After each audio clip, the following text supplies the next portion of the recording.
இன்றைக்கி நம்ம பிளாஸ்டிக் ஒயரை வச்சு எப்படி ஒரு கூடை இல்லை ஒரு ஃப்ளவர் வாஸ் பின்னுறதுங்கிறத பார்க்கலாம். இதுக்கு நம்ம ஒரு சின்ன பிளாஸ்டிக் டப்பாவோட அடிபாகத்தை மட்டும் யூஸ் பண்ண போகிறோம். அதோட விளிம்பை கட் பண்ணி எடுத்துடலாம். அது இனிமேல் நம்மளுக்கு தேவையில்லை. டப்பாவோட உள்பக்கத்தில் கிராஃப்ட் குச்சியை ஆட் நம்பரில், அதாவது ஒத்தப்படையில் ஒட்டிக்கணும். உங்களுக்கு பிடிச்ச ஏதாவது ஒரு கலரில் ஒரு பிளாஸ்டிக் ஒயர் எடுத்துக்கோங்க. பிளாஸ்டிக் டப்பா மேலே பிளாஸ்டிக் ஒயரை ஒரு ஸ்ட்ராங் க்ளூ வச்சு சர்க்குலராக சுற்றணும். உப்பில் சுற்றி முடித்த உடனே அந்த குச்சியில் உள்பக்கமும் வெளிப்பக்கமுமா மாற்றி மாற்றி சுற்றிட்டு வரணும். இப்போ க்ளூ யூஸ் பண்ண வேண்டாம். உங்களுக்கு எவ்வளோ ஹைட் தேவையோ அந்த ஹைட் வரைக்கும் சுற்றிக்கலாம். அதுக்கப்புறம் கொஞ்சமாக ஒயரை விட்டு கட் பண்ணி எடுத்துகிட்டு அந்த ஒயரை உள்பக்கமாக க்ளூ போட்டு ஒட்டணும். இப்போ எக்ஸ்ட்ராவாக இருக்கிற ஸ்டிக்ஸை கட் பண்ணி எடுத்துடலாம்.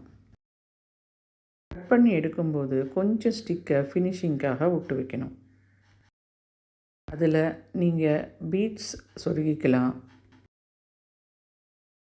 இல்லைன்னா லேஸ் பேஸ்ட் பண்ணிக்கலாம். இப்போ உங்கள் பேஸ்கெட் ரெடி. இதை ஃப்ளவர் வாஸாவோ பென் ஸ்டாண்டாவோ இல்லை வேறு எதுக்காவது யூஸ் பண்ணிக்கலாம்.